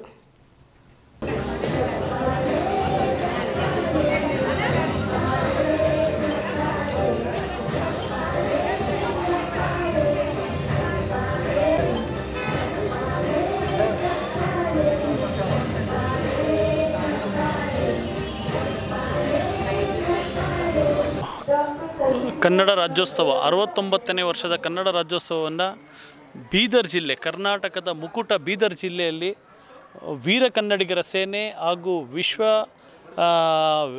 ಕನ್ನಡಿಗರ ಸಂಸ್ಥೆಯ ವತಿಯಿಂದ ಇವತ್ತು ಅದ್ಧೂರಿಯಾದಂತಹ ಒಂದು 69ನೇ ಕನ್ನಡ ರಾಜ್ಯೋತ್ಸವವನ್ನು ಆಚರಣೆ ಮಾಡೋ ಮುಖೇನವಾಗಿ ನಮ್ಮ ಸುಬ್ಬಣ್ಣ ಕರಕನಹಳ್ಳಿಯವರಾಗಿರ್ಬೋದು, ಅದೇ ರೀತಿ ನಮ್ಮ ಮುಖೇಶ್ ಅವರಾಗಿರ್ಬೋದು, ಹಾಗೆ ನಮ್ಮ ಅಮೃತ್ ಪಾಟೀಲ್ ಅವರಾಗಿರ್ಬೋದು, ಹಾಗೆ ರವಿ ಒಂಟಿಯವರಾಗಿರ್ಬೋದು, ಮತ್ತು ನಮ್ಮ ವಿಠಲ್ರವರಾಗಿರ್ಬೋದು, ಮತ್ತು ಇನ್ನೆಲ್ಲ ಪದಾಧಿಕಾರಿಗಳು, ಹಾಗೆ ಬೆಂಗಳೂರಿನಿಂದ ಬಂದಿರುವಂಥ ನಮ್ಮ ರಾಜ್ಯ ಕರ್ನಾಟಕ ಪ್ರಜಾಶಕ್ತಿ ಸಮಿತಿ ಕರ್ನಾಟಕ ಪರ ಸಂಘಟನೆ ಒಕ್ಕೂಟದ ಉಪಾಧ್ಯಕ್ಷರಾದಂಥ ಅಭಿಕುಮಾರ್ ಅವರು ಮತ್ತು ಮಂಜುನಾಥ ಸ್ವಾಮಿಯವರು ರಾಜ್ಯ ಪ್ರಧಾನ ಕಾರ್ಯದರ್ಶಿಗಳು, ಯುವ ಘಟಕದ ರಾಜ್ಯಾಧ್ಯಕ್ಷರಾದಂಥ ವಿಜಯ್ ಅವರು, ಹೀಗೆ ಎಲ್ಲರೂ ಕೂಡ ಒಗ್ಗಟ್ಟಾಗಿ ಸೇರಿ ಇವತ್ತು ಏನು ಬೀದರ್ ಜಿಲ್ಲೆಯಲ್ಲಿ ರಾಜ್ಯೋತ್ಸವನ ಆಚರಣೆ ಮಾಡೋ ಮುಖೇನವಾಗಿ ಸಾಂಸ್ಕೃತಿಕ ಮತ್ತು ಶೈಕ್ಷಣಿಕ ಎಲ್ಲ ರೀತಿಯಾದಂತಹ ಮತ್ತು ಕ್ರೀಡಾತ್ಮಕವಾಗಿ ಎಲ್ಲ ರೀತಿಯ ಬಗೆಯ ವಿವಿಧ ರೀತಿಯಲ್ಲಿ ಏಕತೆಯಲ್ಲಿ ವಿವಿಧತೆಯನ್ನು ಸಾರುವಂಥ ಈ ಒಂದು ಕನ್ನಡ ರಾಜ್ಯೋತ್ಸವನ ಆಚರಣೆ ಮಾಡೋ ಮುಖೇನವಾಗಿ ಪ್ರತಿ ವರ್ಷವಂತೆ ಈ ವರ್ಷವೂ ಕೂಡ ಅದ್ಧೂರಿಯಾಗಿ ನಮ್ಮ ಬೀದರ್ನ ಹೆಮ್ಮೆಯ ಪಟ್ಟದಕಲ್ಲು ಅವರ ಒಂದು ಸಭಾಂಗಣದಲ್ಲಿ ಇವತ್ತು ಈ ಒಂದು ರಾಜ್ಯೋತ್ಸವ ಜರುಗಿರೋದು ನಿಜವಾಗ್ಲೂ ಕೂಡ ಖುಷಿ ಕೊಡುವಂಥ ವಿಚಾರ. ಹಾಗೆ ಇದೇ ರೀತಿಯಲ್ಲಿ ನಾವೆಲ್ಲರೂ ನಾಡು, ನೆಲ, ನುಡಿ, ಜಲ, ಭಾಷೆ, ಜನಗಳಿಗೋಸ್ಕರ ಈ ಒಂದು ರಾಜ್ಯೋತ್ಸವವನ್ನು ಪ್ರತಿ ವರ್ಷವೂ ಬರೀ ರಾಜ್ಯೋತ್ಸವವನ್ನು ನವಂಬರ್ನಲ್ಲಿ ಮಾತ್ರ ಸೀಮಿತಗೊಳ್ಳದೆ ವರ್ಷದ 365 ದಿನದಲ್ಲೂ ಕೂಡ 24 ಗಂಟೆ ಪ್ರತಿ ಕ್ಷಣ ಪ್ರತಿ ನಿಮಿಷದಲ್ಲೂ ಕೂಡ ನಮ್ಮ ನಾಡಿ ಮಿಡಿತ, ನಮ್ಮ ಎದೆ ಬಡಿತ ಪ್ರತಿಯೊಂದು ಕನ್ನಡ ಕನ್ನಡ ಕನ್ನಡ ಎಂಬುದನ್ನೇ ಸಾರ್ತಾ ಇರಲಿ. ಎಲ್ಲರೂ ಕೂಡ ಎಲ್ಲೇ ಇದ್ದರೂ ಹೇಗೆ ಇದ್ದರೂ ಎಲ್ಲರೂ ಕನ್ನಡವನ್ನೇ ಮಾತಾಡಬೇಕು, ಕನ್ನಡವನ್ನೇ ಬಳಸಬೇಕು, ಕನ್ನಡವನ್ನೇ ಬೆಳೆಸಬೇಕು ಅಂತ ಹೇಳ್ತಾ ಎಲ್ಲ ನನ್ನ ಪ್ರೀತಿಯ ಸಹೃದಯಿ ಬೀದರ್ ಜಿಲ್ಲೆಯ ಜನತೆಗೆ ಕೂಡ ನಾನು ಮನಪೂರ್ವಕವಾಗಿ ಅಭಿನಂದನೆ ಸಲ್ಲಿಸ್ತೀನಿ. ಯಾಕಂದರೆ ಇವತ್ತು ಬೀದರ್ ಜಿಲ್ಲೆ ಅಂತಂದರೆ ನಮಗೆಲ್ಲರಿಗೂ ಗೊತ್ತು ಕರ್ನಾಟಕದ ಮುಕುಟ. ಹಾಗಾಗಿ ಈ ಕಿರೀಟ ಮುಕುಟ ಇವತ್ತು ಕರ್ನಾಟಕಕ್ಕೆ ಬಹಳಷ್ಟು ಕೊಡುಗೆಗಳು ಕೊಟ್ಟಿದೆ. ಸಾಹಿತಿಗಳನ್ನು ಕೊಟ್ಟಿದೆ, ಕವಿಗಳನ್ನು ಕೊಟ್ಟಿದೆ, ಮತ್ತು ಸ್ವತಂತ್ರ ಹೋರಾಟಗಾರರನ್ನು ಕೊಟ್ಟಿದೆ, ಮತ್ತು ಮಹಾಪುರುಷರುಗಳನ್ನು ಹೇಳಬೇಕು ಅಂತಂದರೆ ವಿಶ್ವಕ್ಕೆ ಒಂದು ಇದನ್ನು ಸಾರಿದಂತಹ ಸಮಾನತೆ ಸಾರಿದಂಥ ಬಸವಣ್ಣನವರನ್ನು ಕೊಟ್ಟಿದ್ದು ಇದೇ ನಮ್ಮ ಬೀದರ್ ಜಿಲ್ಲೆ ಅಂತ ಹೇಳೋದಕ್ಕೆ ಹೆಮ್ಮೆ ಪಡ್ತೀನಿ. ಬಸವ ಕಲ್ಯಾಣ ಒಂದು ಅದ್ಭುತವಾದಂತಹ ಒಂದು ಕ್ಷೇತ್ರ ಕೂಡ ಆಗಿದೆ. ಹಾಗಾಗಿ ಬಸವಣ್ಣನವರ ತತ್ವದಂತೆ ಸರ್ವರಿಗೂ ಸಮಪಾಲು ಸರ್ವರಿಗೂ ಸಮಬಾಳು ಅನ್ನೋ ನಿಟ್ಟಿನಲ್ಲಿ ನಾವೆಲ್ಲರೂ ಕೂಡ ನಾಡಿನ 7 ಕೋಟಿ ಕನ್ನಡಿಗರು ಕೂಡ ಒಂದೇ ತಾಯಿಯ ಭುವನೇಶ್ವರಿ ಮಕ್ಕಳಂತೆ ನಾಡಿನ ಸೇವೆ ಮಾಡ್ತಾ ನಾವೆಲ್ಲ ಒಂದಾಗಿರೋಣ ಅಂತ ಹೇಳ್ತಾ ಎಲ್ಲರಿಗೂ ಕೂಡ ಮತ್ತೊಮ್ಮೆ ಕನ್ನಡ ರಾಜ್ಯೋತ್ಸವದ ಆರ್ಥಿಕ ಶುಭಾಶಯವನ್ನು ಕೋರ್ತಾ ನನ್ನ ಮಾತು ಮುಗಿಸ್ತೀನಿ. ಧನ್ಯವಾದ. ವೀರ ಕನ್ನಡಿಗರ ಸೇನೆ ಹಾಗೂ ವಿಶ್ವ ಕನ್ನಡಿಗರ ಸಂಸ್ಥೆ ಎರಡು ಜಂಟಿಯಾಗಿ ಅನ್ನೋದ ಪ್ರತಿ ವರ್ಷ ಈ ವರ್ಷ ಕೂಡ 69ನೇ ಕನ್ನಡ ರಾಜ್ಯೋತ್ಸವ ಕಾರ್ಯಕ್ರಮವನ್ನು ನಮ್ಮ ರಂಗಮಂದಿರದಲ್ಲಿ ಈಗಾಗಲೇ ಹಮ್ಮಿಕೊಳ್ಳಲಾಗಿದ್ದು, ಕಾರ್ಯಕ್ರಮಕ್ಕೆ ಮಠಾಧೀಶರು, ಪೂಜ್ಯರಂಥ ಮಠಾಧೀಶರು, ಗಣ್ಯ ಮಾನ್ಯರು ಹಾಗೂ ಬೆಂಗಳೂರಿನ ಕರ್ನಾಟಕ ಕನ್ನಡಪರ ಒಕ್ಕೂಟದ ಅಧ್ಯಕ್ಷರು ವಿಶ್ವನಾಥ ಅಣ್ಣನವರು ಭಾಳಷ್ಟು ಜನ ಏನಾದ ಇವತ್ತು ಗಣ್ಯ ಮಾನ್ಯರು ಬಂದು ಈ ಕಾರ್ಯಕ್ರಮವನ್ನು ಈಗಾಗಲೇ ಉದ್ಘಾಟಿಸಿ ಕಾರ್ಯಕ್ರಮ ಯಶಸ್ವಿಗೊಳಿಸಿದ್ದಕ್ಕಾಗಿ ಬೀದರ್ ಮಹಾಜನತೆಗೆ ಮತ್ತು ನಮ್ಮ ವೀರ ಕನ್ನಡಿಗರ ಸೇನೆ ಘಟಕಕ್ಕೆ ಹಾಗೂ ವಿಶ್ವ ಕನ್ನಡಿಗರ ಸಂಸ್ಥೆಗೆ ಮತ್ತೆಲ್ಲ ಸಮಸ್ತ ಬಂಧುಗಳಿಗೆ ಒಂದು ಅಭಿನಂದನೆಗಳನ್ನು ಸಲ್ಲಿಸ್ತಾ ಇದ್ದೀನಿ. ಯಾಕಂದರೆ ವೀರ ಕನ್ನಡಿಗರ ಸೇನೆಯ ಸಂಸ್ಥಾಪಕ ಮತ್ತು ರಾಜ್ಯಾಧ್ಯಕ್ಷನಾದ ನಾನು ನಮ್ಮ ಈ ಕಾರ್ಯಕ್ರಮಕ್ಕೆ ತಾವೆಲ್ಲ ಬಂದು ಮತ್ತು ಪರೋಕ್ಷವಾಗಿ ಸಹಕಾರ ಮಾಡಿದಂಥವರು ಎಲ್ಲ ದಾನಿಗಳು ಕೂಡ ಅಭಿನಂದನೆ ಸಲ್ಲಿಸ್ತಾ ಇದ್ದೀನಿ. ನಮ್ಮ ಈ ಕರ್ನಾಟಕದ ಏನದ ಇವತ್ತು ಮುಕುಟ ಅಂತ ಕರಿತೀವಲ್ಲ, ಕಿರೀಟ ಅಂತೇಳಿ, ಅದು ನಮ್ಮ ಬೀದರ್ ಜಿಲ್ಲೆ ಆಗಿದ್ದು ಇವತ್ತು ಭಾಳಷ್ಟು ಸಾಹಿತ್ಯ, ಸಂಸ್ಕೃತಿ ಮತ್ತು ವಿದ್ವಾಂಸರು ಶರಣರಾದಂಥ ಈ ನಾಡಿನಲ್ಲಿ ಕನ್ನಡದ ಕಹಳೆಯನ್ನು ಇವತ್ತು ನಮ್ಮ ಜಿಲ್ಲಾಧ್ಯಕ್ಷ ಮುಖೇಶ್ ಮತ್ತು ರಾಜ್ಯ ಸಂಚಾಲಕ ಸುಬ್ಬಣ್ಣ ಕರಕನಹಳ್ಳಿ ಮತ್ತು ಜಿಲ್ಲಾ ಪ್ರಧಾನ ಅಂಬಾದಾಸ್ ಅವರು ಇನ್ನಿತರ ಎಲ್ಲ ತಂಡದವರು ಕೂಡಿಕೊಂಡು ಅದ್ಭುತವಾದಂಥ ಕಾರ್ಯಕ್ರಮವನ್ನು ಕನ್ನಡದ ಕಹಳೆಯನ್ನು ಮುಖಾಂತರ ಇವತ್ತೇನದ ಬೀದರ್ ನಗರದಲ್ಲಿ ಆಯೋಜಿಸಿದ್ದು. ಹಾಗಾಗಿ ಎರಡೂ ಸಂಘಟನೆಗೆ, ಎರಡೂ ಕಾರ್ಯಕರ್ತರಿಗೆ ಅಭಿನಂದನೆ ಸಲ್ಲಿಸ್ತಾ ಇದ್ವಿ. ಜೈ ಹಿಂದ್, ಜೈ ಕನ್ನಡ. ಬೀದರ್ ನಗರದ ಸವಿತಾ ಸಮುದಾಯ ಭವನದಲ್ಲಿ ಚಿಗುರು ಸೋಷಿಯಲ್ ಕಲ್ಚರಲ್ ಟ್ರಸ್ಟ್, ತಡ್ಪಳ್ಳಿ ಕನ್ನಡ ಮತ್ತು ಸಂಸ್ಕೃತಿ ಇಲಾಖೆ ಬೆಂಗಳೂರು ಇವರ ಸಂಯುಕ್ತಾಶ್ರಯದಲ್ಲಿ 2023-24ನೇ ಸಾಲಿನ ಸಂಘ ಸಂಸ್ಥೆಗಳ ಧನ ಸಹಾಯ ವಿಶೇಷ ಘಟಕ ಯೋಜನೆಯಡಿ ಜನಪದ ಕಲಾಮೇಳ ಕಾರ್ಯಕ್ರಮ ಹಮ್ಮಿಕೊಳ್ಳಲಾಯಿತು. ರಾಜ್ಯ ಸಂಚಾಲಕರಾದ ಮಾರುತಿ ಬೌದ್ಧೆ ಅವರು ಕಾರ್ಯಕ್ರಮವನ್ನು ಉದ್ಘಾಟಿಸಿದರು. ಈ ಕಾರ್ಯಕ್ರಮವನ್ನು ಶಿವರಾಜ್ ತಡಪಳ್ಳಿ ಅವರ ನೇತೃತ್ವದಲ್ಲಿ ಹಮ್ಮಿಕೊಳ್ಳಲಾಗಿತ್ತು. ನಾಡಗೀತೆ, ತತ್ವಪದ, ರಂಗಗೀತೆ, ಭಜನೆ ಗೀತೆ, ಜಾನಪದಗಳನ್ನು ಕಲಾತಂಡಗಳು ಮತ್ತು ಕಲಾವಿದರಿಂದ ಪ್ರಸ್ತುತಪಡಿಸಲಾಗಿತ್ತು. ಕಲಾತಂಡದವರಿಗೆ ಸನ್ಮಾನಿಸಿ ಪ್ರಮಾಣ ಪತ್ರ ನೀಡಿ ಸತ್ಕರಿಸಲಾಯಿತು. ಈ ಸಂದರ್ಭದಲ್ಲಿ ರಾಜ್ಯ ಸಂಚಾಲಕರಾದ ಮಾರುತಿ ಬೌದ್ಧೆ, ಚಿಗುರು ಸೋಷಿಯಲ್ ಕಲ್ಚರಲ್ ಟ್ರಸ್ಟ್ನ ಸೀಮಾ ಸೂರ್ಯಕಾಂತ್, ಕರ್ನಾಟಕ ಗಡಿ ಅಭಿವೃದ್ಧಿ ಪ್ರಾಧಿಕಾರದ ಸದಸ್ಯರಾದ ಸಂಜೀವ್ ಕುಮಾರ್ ಅತಿವಾಳೆ, ಸಮಾಜ ಸೇವಕರಾದ ಜೈರಾಜ್ ಚಿಲ್ಲರ್ಗಿ ಸೇರಿದಂತೆ ಹಲವು ಗಣ್ಯರು ಮುಖಂಡರು ಉಪಸ್ಥಿತರಿದ್ದರು.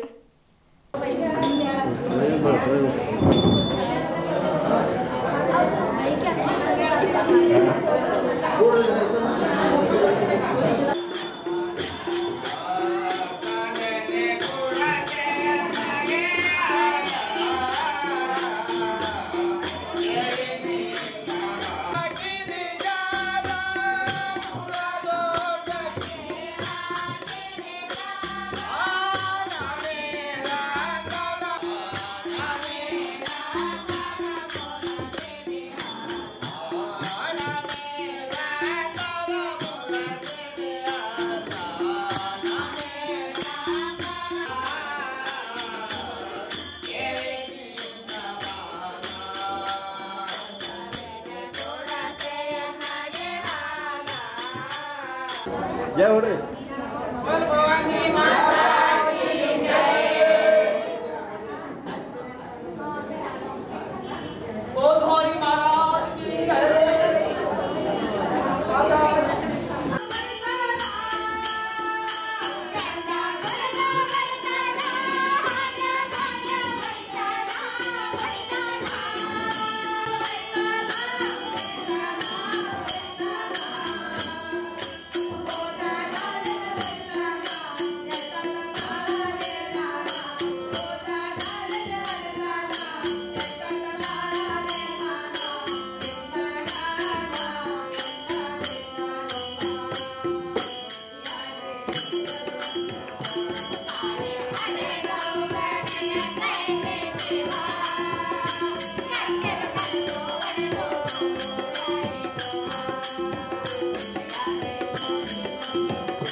ಚಿಗುರು ಮತ್ತು ಸೋಷಿಯಲ್ ಕಲ್ಚರ್ ಟ್ರಸ್ಟ್ ವತಿಯಿಂದ ಇವತ್ತಿನ ದಿವಸ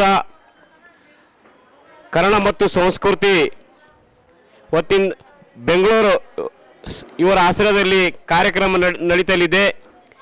ಈ ಕಾರ್ಯಕ್ರಮಕ್ಕೆ ಬಂದಂಥ ಎಲ್ಲ ಟೀಮುಗಳಿಗೆ ನಾನು ಧನ್ಯವಾದ ಹೇಳ್ತೀನಿ.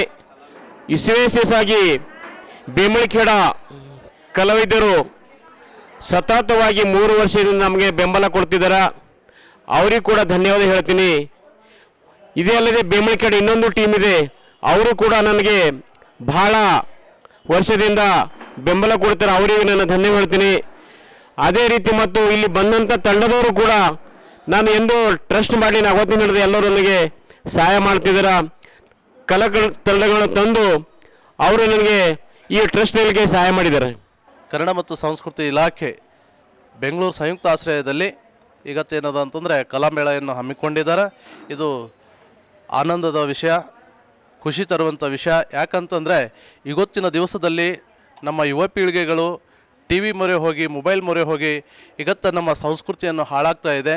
ಅದಕ್ಕೆ ಹಿಂದಿನ ಏನು ದೇಸಿ ಪದ್ಧತಿ, ಭಾರತ ದೇಶದ ದೇಸಿ ಪದ್ಧತಿಯ ಹಾಡುಗಳು, ತೊಟ್ಟಲು ಪದಗಳಾಗಲಿ, ಜೋಗುಳು ಪದಗಳಾಗಲಿ, ಬುಲಾಯಿ ಪದಗಳಾಗಲಿ, ಇನ್ನಿತರ ಹಂತಿ ಪದಗಳಾಗಲಿ, ಇವೆಲ್ಲ ಜೀವಂತ ಇಡಬೇಕಂಥೇಳಿ ಇವತ್ತ ಕನ್ನಡ ಮತ್ತು ಸಂಸ್ಕೃತಿ ಇಲಾಖೆಯ ಕರ್ನಾಟಕ ಘನವೆತ್ತ ಸರ್ಕಾರವನ್ನು ಈ ದಿಶೆಯಲ್ಲಿ ಒಳ್ಳೆಯ ಕಾರ್ಯವನ್ನು ಮಾಡ್ತಾ ಇದೆ. ಇಂಥ ಕಲಾವಿದರಿಗೆ ಜೀವಂತವನ್ನು ಇಡಬೇಕು. ಯುವ ಪೀಳಿಗೆಗೆ ಮಾರ್ಗದರ್ಶನ ಆಗಬೇಕಾದ್ರೆ ಇಂಥ ಕಾರ್ಯಕ್ರಮಗಳನ್ನು ಒಳ್ಳೆಯ ರೀತಿಯಿಂದ ನಡಿಬೇಕಾಗ್ತದೆ. ಅದೇ ರೀತಿಯಲ್ಲಿ ಇವತ್ತು ಸರ್ಕಾರವೂ ಕೂಡ ಇವತ್ತು ಒಳ್ಳೆಯ ರೀತಿಯಿಂದ ಕಲಾವಿದರಿಗೆ ಜೀವ ತುಂಬುವಂಥ ಕೆಲಸ ಮಾಡಬೇಕು, ಮಾಡ್ತಾ ಇದೇನು ಅಂತ ಹೇಳ್ತಾ ಇದೆ. ಹೆಚ್ಚಿಗೆ ಏನಾದರೂ ಒತ್ತು ಕೊಡಬೇಕನ್ನುವಂಥ ಈ ಮಾತನ್ನು ಈ ಸಂದರ್ಭದಲ್ಲಿ ಹೇಳಬೇಕಾಗ್ತದೆ. ಅದಕ್ಕೆ ನಮ್ಮ ದೇಶದ ಒಂದು ಸಂಸ್ಕೃತಿಯನ್ನು ಒಂದು ಶ್ರೀಮಂತವನ್ನು ಆಗಬೇಕಾದ್ರೆ ಹಿಂದಿನ ಹಳೆ ನಮ್ಮ ಹಿರಿಯರು ಹಾಕಿಕೊಟ್ಟಂಥ ಮಾರ್ಗದರ್ಶನದಲ್ಲಿ ಕಲೆಯನ್ನು ಹೊರ ಹಾಕಿದಾಗ ಮಾತ್ರ ಇದು ಒಂದು ಜೀವಂತ ಉಳಿಲಿಕ್ಕೆ ಸಾಧ್ಯ, ಮುಂದಿನ ಪೀಳಿಗೆಗಳಿಗೆ ಗೊತ್ತಾಗಲಿಕ್ಕೆ ಸಾಧ್ಯ ಅನ್ನುವಂಥ ಮಾತನ್ನು ಈ ಸಂದರ್ಭದಲ್ಲಿ ಹೇಳ್ತೀನಿ. ಕಾಳವೇ ಸಂಘು ನಮ್ಮದು. ನಾವು 85 ಇಸ್ವಿ ಹಿಡಿದು ನಮ್ಮ ರಿಜಿಸ್ಟ್ರೇಷನ್ ಆಗಿತ್ತು. ನಾವು ಸಂಘ ಅಂತಂದು ಮಾಡಿ ಭಜನೆ ಅದು ಮಾಡ್ತಾ ಬಂದಿದ್ದೆವು. ನಾವು ರಂಗಮಂದಿರಲಿಂದ ಎಲ್ಲರೂ ಉದ್ಧಾರ ಆಗಿದ್ದೆವು ಅಂತೇಳಿ. ಇಂದು ಬೀದರ್ ನಗರದ ಬಸವೇಶ್ವರ ವೃತ್ತದಲ್ಲಿ ಆಟೋಗಳಿಗೆ ಕನ್ನಡದ ಧ್ವಜ ಕಟ್ಟಿ ಮೆರವಣಿಗೆ ಮಾಡಲಾಯಿತು. ಬಸವೇಶ್ವರ ವೃತ್ತ, ಭಗತ್ ಸಿಂಗ್ ವೃತ್ತ, ಅಂಬೇಡ್ಕರ್ ವೃತ್ತದಿಂದ ಕನ್ನಡ ಭವನಕ್ಕೆ ತಲುಪಿ ಕೊನೆಗೊಂಡಿತ್ತು. ಕರ್ನಾಟಕ ರಕ್ಷಣಾ ವೇದಿಕೆ ಪ್ರವೀಣ್ ಶೆಟ್ಟಿ ಬಣ್ಣ ಬೀದರ್ ಜಿಲ್ಲಾ ಆಟೋ ಘಟಕವನ್ನು ಆಯ್ಕೆ ಮಾಡಲಾಯಿತು. ಆಟೋ ಘಟಕದ ಅಧ್ಯಕ್ಷರಾಗಿ ವಿಳಾಸ್ ಮಾಲಿ ಪಾಟೀಲ್, ಉಪಾಧ್ಯಕ್ಷರಾಗಿ ಸಚಿನ್ ಕುದ್ರೆ, ಕಾರ್ಯಾಧ್ಯಕ್ಷರಾದ ಸರ್ದಾರ್ ಪಾಷಾ, ಪ್ರಧಾನ ಕಾರ್ಯದರ್ಶಿ ವಿಕಾಸ್ ಕಸ್ಬೆ, ಕಾರ್ಯದರ್ಶಿಯಾಗಿ ಅನಿಲ್ ಶರ್ಮಾ ಅವರನ್ನು ಆಯ್ಕೆ ಮಾಡಲಾಯಿತು. ಕರ್ನಾಟಕ ರಕ್ಷಣಾ ವೇದಿಕೆ ಪ್ರವೀಣ್ ಶೆಟ್ಟಿ ಬಣ್ಣ ಬೀದರ್ ಜಿಲ್ಲಾಧ್ಯಕ್ಷರಾದ ಪೀಟರ್ ಚುಡ್ಗುಪ್ಪ ಅವರ ನೇತೃತ್ವದಲ್ಲಿ ಸನ್ಮಾನಿಸಿ ಪ್ರಮಾಣ ಪತ್ರ ನೀಡಿ ಪಕ್ಷಕ್ಕೆ ಬರಮಾಡಿಕೊಳ್ಳಲಾಯಿತು. ಈ ಸಂದರ್ಭದಲ್ಲಿ ಜಿಲ್ಲಾಧ್ಯಕ್ಷರಾದ ಪೀಟರ್ ಚುಡ್ಗುಪ್ಪ, ಜಿಲ್ಲಾ ಗೌರವಾಧ್ಯಕ್ಷರಾದ ಸೈಯದ್ ನವಾಜ್, ಜಿಲ್ಲಾ ಉಪಾಧ್ಯಕ್ಷರಾದ ಪ್ರಹ್ಲಾದ್ ಚಿಟ್ಟ, ಉಪಾಧ್ಯಕ್ಷರಾದ ಸ್ವಾಮಿದಾಸ್ ಸೋರ್ಲಿಕರ್, ಜಿಲ್ಲಾ ಪ್ರಧಾನ ಕಾರ್ಯದರ್ಶಿಯಾದ ರಮೇಶ್ ಮರ್ಜಾಪುರ್, ಜಿಲ್ಲಾ ವಿದ್ಯಾರ್ಥಿ ಘಟಕದ ಅಧ್ಯಕ್ಷರಾದ ನಾಗೇಶ್ ರಾಯಣ್ಣನೂರ್, ಮೋಸಿನ್ ಪಟೇಲ್, ಜಿಲ್ಲಾ ಯುವ ಘಟಕದ ಉಪಾಧ್ಯಕ್ಷರಾದ ಅವಿನಾಶ್ ಕಾಂಬ್ಳೆ, ಬೀದರ್ ದಕ್ಷಿಣ ಕ್ಷೇತ್ರದ ತಾಲೂಕು ಅಧ್ಯಕ್ಷರಾದ ನೀಲೇಶ್ ರಾಥೋಡ್, ಮೋಹನ್ ಕವಿ, ಶ್ಯಾಮ ಕಡಾಲ್ ಸೇರಿದಂತೆ ಇತರರು ಉಪಸ್ಥಿತರಿದ್ದರು.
ಕರ್ನಾಟಕ ರಕ್ಷಣಾ ವೇದಿಕೆ ಪ್ರವೀಣ್ ಶೆಟ್ಟಿ ಬಣ್ಣ ಬೀದರ್ ಜಿಲ್ಲಾ ಸಮಿತಿ ವತಿಯಿಂದ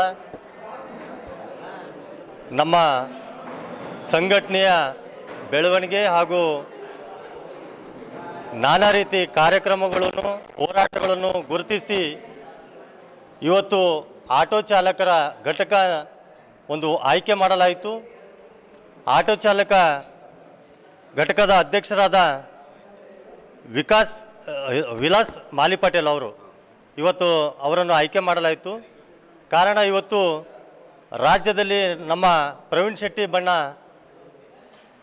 ಎಲ್ಲ ಜಿಲ್ಲೆಯಲ್ಲಿ ಎಲ್ಲ ತಾಲೂಕದಲ್ಲೂ ಗ್ರಾಮಗಳಲ್ಲೂ ಕೂಡ ಒಂದು ನಾನಾ ರೀತಿಯಲ್ಲಿ ಸ್ಥಾಪನೆಗಳಾಗಿದೆ. ಹಾಗಾಗಿ ಇವತ್ತು ನಮಗೆ ಬಹಳ ಸಂತೋಷವಾಯಿತು. ಬೀದರ್ ಜಿಲ್ಲೆಯಲ್ಲಿ ಒಂದು ಆಟೋ ಘಟಕವನ್ನು ರಚನೆ ಮಾಡಿ ಇನ್ನು ಮುಂದೆ ರೈತ ಘಟಕ ಇದೆ, ಕಾರ್ಮಿಕ ಘಟಕ ಇದೆ, ಹಲವಾರು ಘಟಕಗಳನ್ನು ನಾವು ಆಯ್ಕೆ ಮಾಡುವುದಿದೆ. ಹಾಗಾಗಿ ಇವತ್ತಿನ ದಿವಸ ಆಟೋ ಘಟಕದ ಅಧ್ಯಕ್ಷರಿಗೆ ಮತ್ತು ಪದಾಧಿಕಾರಿಗಳಿಗೆ ಅಭಿನಂದನೆಗಳು ಸಲ್ಲಿಸ್ತೀನಿ. ಇವತ್ತು ಜಿಲ್ಲೆಗೆ ಮಾದರಿಯಾಗುವಂಥ ತಮ್ಮ ಒಂದು ಕಾರ್ಯಗಳನ್ನು ಶ್ಲಾಘನೆ ಆಗಲಿ ಅಂತೇಳಿ ಬಯಸ್ತೀನಿ. ಜಿಲ್ಲೆಯಲ್ಲಿ ಹಲವಾರು ಸಮಸ್ಯೆಗಳಿದೆ, ಆ ಸಮಸ್ಯೆಗಳನ್ನು ತಾವು ಬಗೆಹರಿಸಿರಿ ಅಂತಕ್ಕಂಥ ತಮ್ಮ ಮಾಧ್ಯಮದ ಮುಖಾಂತರ ನಮ್ಮ ಆಟೋ ಘಟಕದ ಅಧ್ಯಕ್ಷರಿಗೆ ಪದಾಧಿಕಾರಿಗಳಿಗೆ ಹೇಳಕ್ಕೆ ಬಯಸ್ತೀನಿ. ತಾವೆಲ್ಲರೂ ಸಹಸ್ರ ಸಂಖ್ಯೆಯಲ್ಲಿ ಭಾಗವಹಿಸಿ ಈ ಒಂದು ಪ್ರವೀಣ್ ಶೆಟ್ಟಿ ಬಣ್ಣ ಜಿಲ್ಲಾ ಸಮಿತಿಗೆ ಏನು ತಾವು ಆಯ್ಕೆಯಾಗಿದ್ದೀರಿ ತಾವೆಲ್ಲರಿಗೂ ಧನ್ಯವಾದಗಳು ಸಲ್ಲಿಸ್ತೇನೆ. ವಿದ್ಯಾರ್ಥಿಗಳು ಯಾವುದೇ ಕಾರಣಕ್ಕೂ ಜೀವನದಲ್ಲಿ ಸಣ್ಣ ಗುರಿ ಇಟ್ಟುಕೊಳ್ಳಬಾರದು ಎಂದು ಸಿದ್ದಾರೂಢ ಮಠದ ಡಾಕ್ಟರ್ ಶಿವಕುಮಾರ ಸ್ವಾಮೀಜಿ ಕಿವಿಮಾತು ಹೇಳಿದ್ದರು. ಶ್ರೀಮತಿ ಇಂದಿರಾಬಾಯಿ ಗುರುತಪ್ಪ ಶೆಟ್ಕರ್ ಪ್ರೌಢಶಾಲೆ 2002ನೇ ಬ್ಯಾಚ್ ಗೆಳೆಯರ ಬಳಗದ ವತಿಯಿಂದ ನಗರದ ಸಿದ್ದಾರೂಢ ಮಠದಲ್ಲಿ ಆಯೋಜಿಸಿದ ನಿವೃತ್ತ ಶಿಕ್ಷಕರ ಅಭಿನಂದನೆ ಹಾಗೂ ಪ್ರಶಸ್ತಿ ಪುರಸ್ಕೃತ ಶಿಕ್ಷಕರ ಸನ್ಮಾನ ಸಮಾರಂಭವನ್ನು ಉದ್ಘಾಟಿಸಿ ಅವರು ಮಾತನಾಡಿದರು. ಉನ್ನತವಾದುದನ್ನು ಸಾಧಿಸುವ ಗುರಿ ಇಟ್ಟುಕೊಳ್ಳಬೇಕು, ಅದರ ಸಾಕಾರಕ್ಕೆ ಕಠಿಣ ಪರಿಶ್ರಮ ವಹಿಸಬೇಕು ಎಂದು ಸಲಹೆ ಮಾಡಿದರು. ಶಿಕ್ಷಕರು ವಿದ್ಯಾರ್ಥಿಗಳಿಗೆ ಸ್ವಂತ ಮಕ್ಕಳಂತೆ ಬೋಧನೆ ಮಾಡಬೇಕು ಎಂದು ಹೇಳಿದ್ದರು. ಶಾಲೆಯ ಹಳೆಯ ವಿದ್ಯಾರ್ಥಿ ಶಿವಾನಂದ್ ವಿಶ್ವಕರ್ಮ ಮಾತನಾಡಿದ್ದರು. ಚಿದಂಬರ ಶಿಕ್ಷಣ ಸಂಸ್ಥೆಯ ಸಂಚಾಲಿತ ಕುಮಾರೇಶ್ ಗುರುಕುಲ್ ಹಿರಿಯ ಪ್ರಾಥಮಿಕ ಶಾಲೆಯ ಶಿಕ್ಷಕ ಹುದ್ದೆಯಿಂದ ನಿವೃತ್ತರಾದ ಗೋಪಾಲ್ ರೆಡ್ಡಿ ಅವರನ್ನು ಅಭಿನಂದಿಸಲಾಯಿತು. ಉತ್ತಮ ಶಿಕ್ಷಕ ಪ್ರಶಸ್ತಿಗೆ ಭಾಜನರಾದ ಮುಖ್ಯ ಶಿಕ್ಷಕರಾದ ಲಕ್ಷ್ಮಣ ಪೂಜಾರಿ, ಬಸವರಾಜ್ ಮ್ಯಾಗೇರಿ ಹಾಗೂ ಸಹ ಶಿಕ್ಷಕಿ ನಿರ್ಮಲಾ ಕುಲಕರ್ಣಿ ಅವರನ್ನು ಸನ್ಮಾನಿಸಲಾಯಿತು. ಹಳೆಯ ವಿದ್ಯಾರ್ಥಿಗಳಾದ ಆನಂದ್ ಗಾದ್ಗಿ, ಲೋಕೇಶ್ ಮಸ್ಕಲೆ, ಬಸವರಾಜ್ ಮಸ್ಕಲೆ, ರಮೇಶ್ ಬಿರಾದರ್, ಅಂಬರೀಶ್ ಬಿಲ್ಗುಂದೆ, ಕಲ್ಯಾಣ್ ಕುಮಾರ್, ಆನಂದ್ ಬೆಟ್ಟದ್, ಶಿವಕುಮಾರ್ ಕನ್ನೇರ್, ಉಮೇಶ್ ಬಿರಾದರ್, ಸಂತೋಷ್ ಚಿದ್ರಿ, ಪ್ರಶಾಂತ್ ಸ್ವಾಮಿ, ಸುದರ್ಶನ್, ಅಕ್ಷಯ್ ಪಡ್ಪಳ್ಳಿ, ಸುವರ್ಣ ಸುಕುಂದ, ಅಂಬಿಕಾ ಕಮಲಾಪುರ್ಕರ್, ಮಲ್ಲಿಕಾರ್ಜುನ್, ಜ್ಯೋತಿ, ಡಾಕ್ಟರ್ ನಂದಿನಿ, ಶ್ರೀಕಾಂತ್, ಹರೀಶ್, ಶ್ವೇತಾ, ಡಾಕ್ಟರ್ ಶ್ರೀಮಂತ್ ರೆಡ್ಡಿ, ಶ್ರವಣ್, ರೇಣುಕಾ, ಮಂಜುನಾಥ್, ಸುಮಂಗಲ, ಉದಯ್, ದೇವೇಂದ್ರ, ರಾಜೇಶ್, ಓಂಕಾರ್ ಮತ್ತಿತರರು ಇದ್ದರು.